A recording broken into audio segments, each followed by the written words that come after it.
Why does everyone in the Big Ten become Iowa? Everything evolves to eventually become a crab. Ryan Day wanted the crap fight. This team has two claws and he wants to snip at you with them. He will play like the crab if he feels threatened. All right, so first game of the week. More energy. More energy. Okay. What's up, guys? What's up, guys? First game of the week was Oregon at Iowa. Oregon won 18-16 in honestly a great game. Probably my favorite game of the day, and there were some pretty good games. So I'll let you guys kind of have it first because I have a lot to say positively about this game. But Josh, as our resident Cyclone, I would like you to take the mantle as someone who acknowledged that Mark Gronowski was not that bad of a player earlier this season. Well, I think this game worked out how I thought it would, in that I knew there would be no blowout here. Like, Kinnick's a tough place to play. They're amped up. They have a record, and they're like talking about playoff at this point now.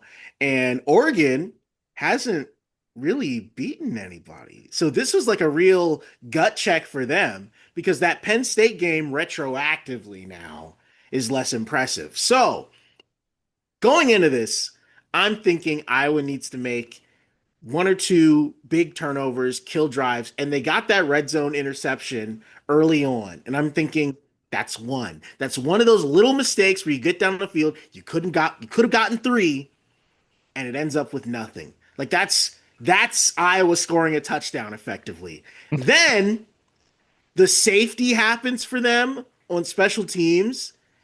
And of course, that's the difference in the game. That swing off that turnover was effectively erased. And sure enough, 18-16.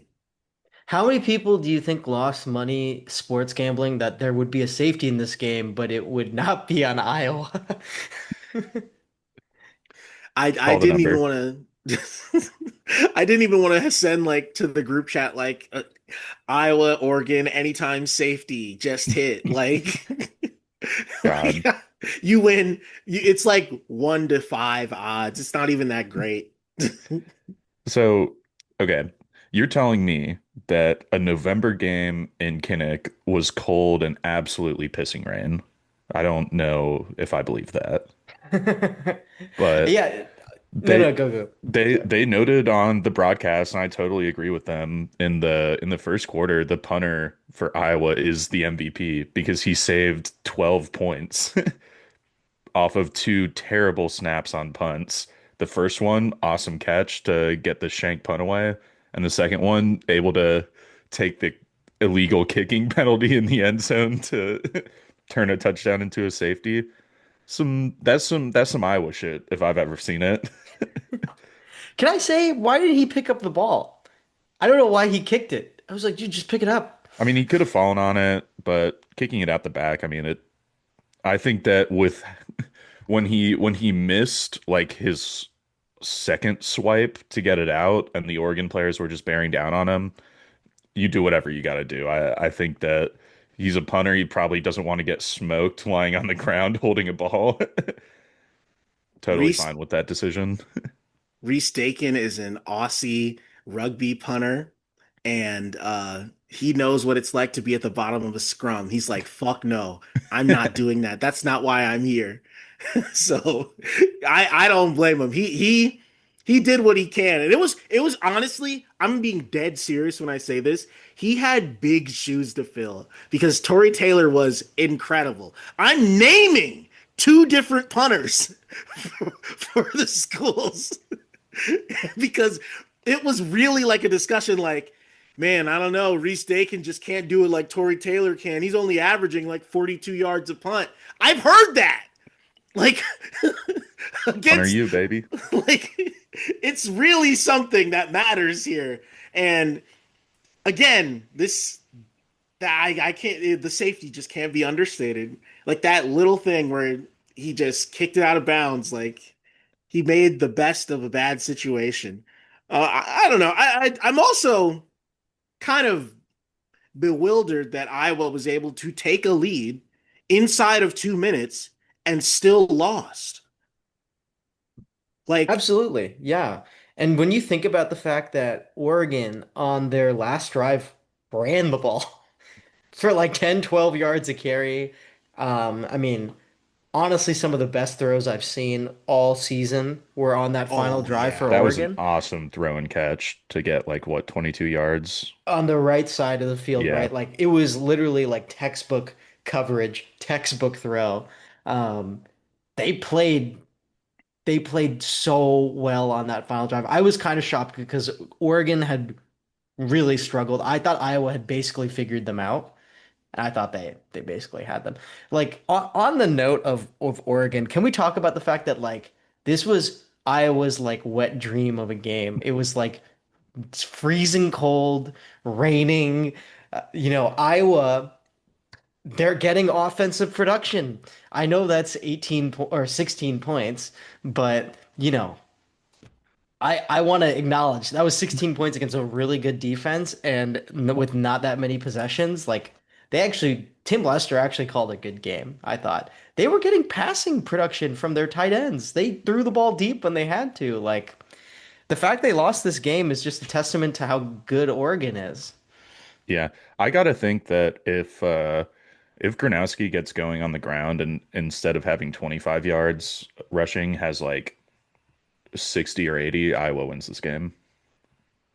Yeah, for sure, for sure. I mean, they tried to use him in the run game plenty, but Oh yeah, yeah, yeah. He had 10 carries. I mean, on the stat sheet it's 12, but two of those are sacks. Yeah, no, I mean, Oregon's defense really like hung tough in a game that really wasn't their game. I had a couple thoughts about how when I was watching this game, and this is off the back of last season where Iowa was really bad and they wanted to move on from Kirk Ferentz, and then I watched this game and I'm like, wow, this dude's like really good at coaching. Like I can't believe they when they went up on that last drive, I was like, wow, Punk still got it, dude. Yeah, Like, he's hung around this long for a reason. I want to ask you guys about the last play of the game, the kickoff.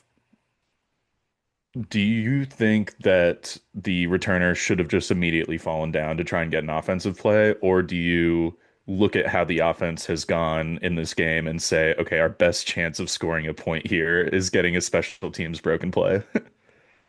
My opinion, I would have just told them fair catch it. Yeah, every single person in the field Hmm. just fair catch as soon as the ball is, and we'll throw a Hail Mary. That's my opinion. But what are you gonna do?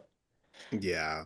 I mean, there's only so many gambles you can take in a game like this where you're just hedging the entire time, trying not to make that crucial mistake. I would have fair caught too. Same. I Yeah. don't think it matters in the end. I don't think Mark Gronowski is throwing a 70-yard Hail Mary, but Dude, honestly, it just seemed like Iowa's night. Like when the 2-point conversion when they on the last drive when they threw it, it tipped up and it landed in the Iowa guy's hand, and I'm like, I literally wrote down, sometimes it's just your night, man. Then it got taken off the board. But man, just an awesome game. Just a really great game. I think I gained a good amount of respect for both teams. I assume Iowa can't make the playoff now, but No, I because saw because it. the unfair playoff format doesn't allow 8 and 4 Big Ten teams in. Hey, they have 3 losses right now. we need to expand to a 32 team playoff with 6 auto bids for the Big Ten and the SEC and one for each of the ACC and the Big 12. Exactly. For Texas Tech and for spin the wheel in the ACC. On the Kirk Ferentz thing, there was just a phrase that comes to mind, which was like "beware of old soldiers." It's like, yeah, if you're an old man in a profession where people die young, you're you're a dangerous man. I I don't know He if it called a was great game. yeah, I don't know if it was a quarter break or a post game, but Kirk said, "I just wish it had been snowing." Just like awesome. Yeah, that would have made it. That would have been perfect for him. No, He I he. was I was waiting for it. It was snowing all day here in Ames, like from 11 o'clock to literally that night. And I'm thinking, oh man, are we gonna have a snowy fourth quarter? Like I was just waiting for the pure cinema ending. Like great game, beautiful conditions for a classic game, and I'm just shocked we didn't get the snow globe. Yeah, absolutely. And just like a final note about, and I know I'm like really glazing Kirk Ferentz, which is like shocking. I never thought I would do that, but I was just watching. I'm like, man, he just called timeouts exactly when I would have called a timeout. He just, this is like a great game plan. They just are punching above their weight. So I just wanted to say that. On the flip side, Dan Lanning, I mean, got to give it to him, really shockingly conservative with his timeouts on the final drive. I'm surprised he didn't call more timeouts. It worked out. I thought he could have gotten caught there, but win is a win. Dude, Dan Absolutely. Lanning, like out of the like cheeser, like young head coach tier, like he really does separate himself by winning games in different ways. Like there was the Penn State game, obviously. This one, like you have to be able to win these like slug fests. Like you have to find a way to instill some sort of like toughness in your team so that even though they're young, they can still hang with a team that is older and more experienced and nasty. And they did it, dude. Like these are old school Iowa type games that like we weren't sure if they'd be able to pull off in the new Big Ten. And I gotta say, this just feels like somebody has to lose, dog. And if it takes a perfect throw from Dante Moore to get into field goal position, you just throw your hands up.